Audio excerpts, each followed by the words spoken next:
Bienvenue à toutes et à tous, je suis ravie de vous retrouver.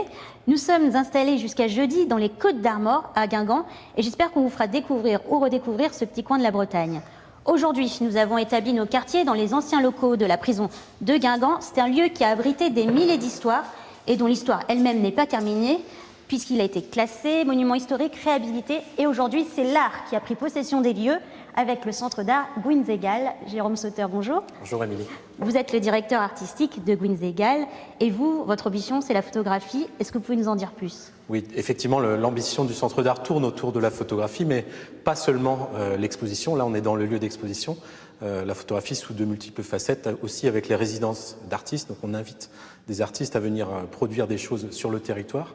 On est aussi éditeur, donc on a une maison d'édition. On a par exemple édité le livre de Madeleine de Cinetti. Et finalement, on a aussi une grosse activité pédagogique où on intervient avec des artistes dans de multiples lieux comme des collèges, des lycées, des écoles avec des enfants, etc. Un projet multifacette. Alors la photo, c'est toujours mieux de la voir plutôt que d'en parler. En ce moment, il y a une exposition qui s'appelle Un village. C'est un travail de Madeleine de Cinetti. C'est une photographe qui a passé 10 ans de sa vie dans un village à 60 km de Rennes.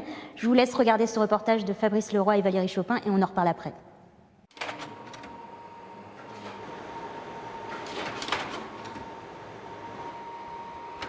Avec son appareil en bandoulière, elle apparaît discrètement. Madeleine de Cinetti, photographe autodidacte, est arrivée par hasard à Poyet, un petit village au nord de l'Ille-et-Vilaine. C'était en 1972, en rentrant chez elle à Paris, de vacances en Bretagne. Un vrai coup de foudre puisqu'elle y vivra une décennie, emmagasinant plus de 55 000 clichés. Donc le cheval s'est vraiment mis au centre de la photo. Il a l'air très content d'être photographié, ce cheval. Et ça, c'est quelle famille? Ça, c'est les Langlois. Après Poyet, Madeleine de Cinetti est partie aux États-Unis. À sa mort en 2011, son fils Peter a redécouvert toutes les diapositives couleurs qui dormaient dans une cave. Avec Jérôme Sauter du centre d'art Gouinzegal, ils se sont plongés dans ces tranches de vie d'une France aujourd'hui disparue. Il n'arrivait pas à attraper la boule. Mais Didier, il les attrapait bien. Tout ça, c'est des histoires que Madeleine m'a racontées parce que là, je n'ai pas encore né. Les familles de Poyet, c'était comme la mythologie de mon enfance. D'abord, je voyais les images partout dans la maison pendant que ma mère préparait les expositions en noir et blanc. Ma mère aimait tellement ces personnes et elle aussi l'aimait. Les noms, le père Gus, Maria, Marie-Christine, le père Eugène, Mère Fine, c'était presque comme une litanie. J'ai l'impression que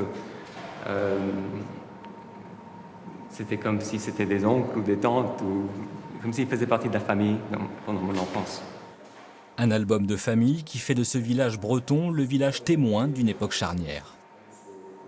Quelque part, la photographie des gestes, des postures, des choses qui sont dans notre inconscient collectif, en fait, quelque part. Même si on les a pas forcément vécues, parce que moi j'étais trop jeune à cette époque, mais j'ai l'impression que peut-être le récit de nos parents ou les récits liés à la littérature, on a l'impression d'avoir vécu ces moments, même si on ne les a pas vécus nous-mêmes. Quelque part, elle actionne cet inconscient. Pour en garder la mémoire, un livre a également été édité, sous le même titre que l'exposition, Madeleine de Cinetti, Un village. Alors Jérôme, on a vu ce reportage fabuleux sur Madeleine de Cinetti. Qu'est-ce qui vous a poussé à choisir son travail? Un des premiers aspects, enfin il y a plusieurs aspects, mais un des premiers c'est son travail en couleur. Parce qu'en fait, aujourd'hui, ça paraît une banalité, mais il faut se dire que dans les années 70, les photographes qui étaient des auteurs travaillaient principalement en noir et blanc, et la couleur était réservée à la publicité ou à la photographie de famille. Et il se trouve qu'elle est pour moi un peu une pionnière, dans la mesure où elle a réalisé plus de 33 000 diapositives couleurs sur une époque vraiment restreinte. Un peu, il y a une expression dans le théâtre classique où on dit qu'il y a une unité de lieu et de temps. En fait, et ce qui est génial dans ce projet, c'est vraiment d'avoir fait autant d'images sur une aussi petite communauté, quelques familles, un village de 300 habitants. Alors, on sait que l'exposition, malheureusement, elle n'a pas été accessible au public très longtemps, coronavirus oblige, mais il y a quand même des petites histoires à raconter parce qu'il y a des gens de la commune de Poyet qui se sont reconnus et qui vous ont contacté. Oui, il y a une anecdote marrante, c'est qu'en fait, il y a sur une des photos, on voit un groupe d'adolescents, donc il y a eu une des jeunes filles dans les années 70 qui s'est reconnue dans une publication du Monde, du journal Le Monde, et en fait, il se trouve que dans les années 70, elle était en vacances à Poyet et elle s'est reconnue, elle a voulu retrouver la son ami de l'époque, en fait, et par le biais de cette exposition, en fait, on a retrouvé sa camarade de lycée ou d'école des années 70 et ils se sont reparlés aujourd'hui. Ouais. Alors, avant nous, Jérôme, là, vous faites de la prison un lieu ouvert avec l'art, mais avant nous, il y avait des hommes et des femmes qui ont été détenus ici. Avec Mona Braz, conseillère régionale de Bretagne, on vous propose de revivre ce passé. Nous sommes allés découvrir l'une des cellules qui a été conservée.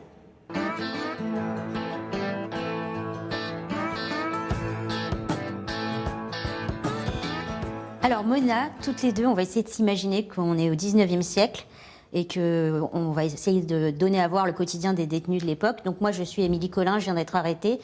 Quels auraient été les motifs d'incarcération pour moi en tant que femme à l'époque? Ah, terrible. Une femme pouvait être arrêtée pour mendicité, donc déjà la mendicité provoquée par la pauvreté, pour le fait d'avoir s'être prostituée, pour avoir éventuellement avorté, pour avoir été en rupture de ban. Bref, tout motif amenant la personne, la femme, à être jugée, condamnée et incarcérée ici à la prison de Guingamp. Alors là, je viens d'arriver, vous m'accueillez. Donc les surveillantes de l'époque, c'était qui? Alors les surveillantes de l'époque étaient des religieuses spécialement dédiées à ce périmètre de prison pour femmes. Et qu'est-ce qu'on me donnait? Là, j'arrive, donc je suis là. Est-ce que vous me donnez quelque chose, une tenue? Eh bien écoutez, je vais vous donner ce qu'on appellerait aujourd'hui un package. Vous allez avoir une tenue spécifique en toile de jute très grossière, une paire de sabots, parce que ne faut pas marcher pieds nus quand même, et un pot de chambre très important quand même pour l'entretien, on va dire, de la prison. Alors on voit la porte qui est un peu impressionnante, surtout en termes de ferraille et de clés. Est-ce que vous pouvez me raconter un peu comment ça fonctionnait? Eh bien écoutez, tout à fait, nous avons les chiffres aux archives départementales. Donc la prison compte 2165 kilos de serrurerie au total. Vous regardez les loquets, les serrures, ici le judas qui permettait une vision surveillance à l'intérieur de la cellule. Si vous comptez bien, vous avez 2 loquets, 3 serrures, ce qui veut dire 3 clés par cellule, par porte, ce qui explique les plus de 100 kilos de clés réparties sur différents trousseaux des gardiens et des gardiennes de cette prison. On ne pouvait pas trop s'enfuir, hein. C'était hypothétique, risqué.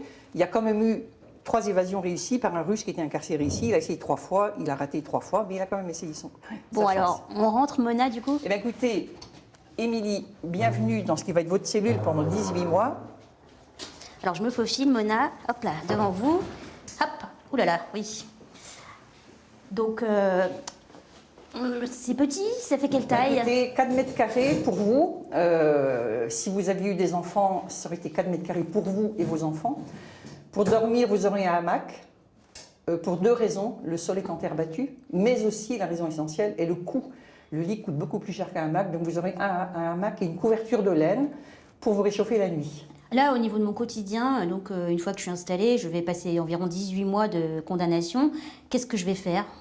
Le matin et l'après-midi, vous aurez des séquences à la fois de promenade à l'extérieur, individuelle, de sortie individuelle, parce qu'on n'a pas le droit de se parler entre prisonniers et prisonnières, encore moins de crier ou de hurler, sont des espoirs. Et vous participerez ensuite à des ateliers collectifs chargés de production, donc des commandes venant de l'extérieur, dont le produit sert à alimenter aussi la balance recette de l'économie de la prison. Je vous remercie beaucoup, Mona. Alors sachez que ce lieu, avant d'être restauré, réhabilité et qu'on puisse y accéder, il a longtemps été délaissé. La nature avait même repris le dessus. Je vous propose de regarder un reportage qui date de 1994 et qui donne encore un aperçu de ce qu'était la vie dans cet endroit.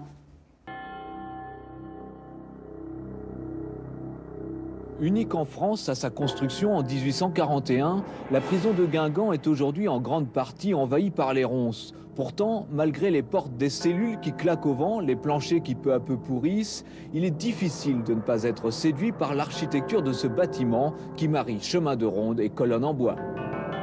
On l'appelait à l'époque une prison de style pennsylvanien, ce qui laisse supposer que le modèle venait des États-Unis à l'époque. Et le principe, c'était une prison cellulaire, contrairement aux prisons anciennes où l'on mettait quelquefois de nombreux prisonniers dans la même salle. À la fin de sa construction, cette prison modèle, pour l'époque, fut vivement critiquée. Vêtements de laine, pain de froment, viande de temps en temps, le régime carcéral paraissait bien tendre. La population estimait que les détenus bénéficiaient d'un régime de faveur. Tout est relatif. C'est-à-dire qu'à l'époque, la la situation économique et sociale était mauvaise. Il y avait dans la région de nombreuses personnes qui vivaient de la mendicité ou qui vivaient avec un niveau de vie très faible. Et l'on prétendait qu'il valait mieux être prisonnier à la prison de Guingamp qu'à l'extérieur. Mais enfin, je crois que cela aussi, c'était un peu exagéré. Elle a cessé progressivement d'être utilisée entre les deux guerres. Elle a cessé de l'être à la veille de la guerre de 1939. On y a logé des réfugiés espagnols arrivés à l'époque à Guingamp. Mais bien sûr, pendant l'occupation, les Allemands l'ont remis en service et ont incarcéré pas mal de monde, et en particulier, on se souvient encore à Guingamp de quelques jeunes résistants de la région qui ont été enfermés avant de partir pour être fusillés à Cervelle, par exemple. Aujourd'hui, beaucoup voient en l'ancienne prison l'endroit idéal pour implanter un musée. L'idée séduisante, à Guingamp, on espère un coup de pouce des monuments historiques pour que dans un proche avenir, les élus puissent mener à bien ce projet. Jérôme Sauter, on revient dans le présent avec vous. Cruelle ironie de la vie, Guinzegal a aménagé dans les locaux d'une ancienne prison et malheureusement en ce moment la culture et l'art se retrouvent aussi enfermés. Comment on continue à s'échapper ? Alors c'est drôle que vous dites ça parce qu'en fait l'échappée c'est le nom de notre première exposition et il se trouve que si ce bâtiment est un bâtiment historique qui avait une fonction de contraindre les personnes dans un espace, nous on a envie justement d'inverser cette fonction et de justement le rendre ouvert. Donc on a cassé des murs pour que ce bâtiment ne soit plus fermé mais qu'au contraire on accueille les gens à bras ouverts, j'ai envie de dire. Donc oui, nous pendant cette période de confinement, on travaille sur des outils qu'on pourra présenter plus tard au public. Par exemple, on a créé des jeux de société autour de l'exposition de Madeleine de Cinetti et tout un ensemble d'outils de médiation en fait, qui sont destinés à la fois aux enfants, aux familles. On a fait un escape game et des tas de choses comme ça en fait, qui seront bientôt disponibles. Et vous continuez un peu à sortir malgré tout, à la rencontre de certains publics ? Oui, effectivement, on a toujours les ateliers qui continuent dans les établissements, c'est-à-dire qu'on amène des artistes dans les collèges, dans les lycées, et ça, on a encore le droit de le faire actuellement. Je vous remercie, il est temps de se quitter. Tout de suite après nous, vous avez 2 rendez-vous, soit avec votre édition locale iroise, soit avec votre 7 minutes avant l'actu. À 19h surtout, restez bien sur France 3 Bretagne pour votre édition régionale d'information. Moi, je vous dis à demain.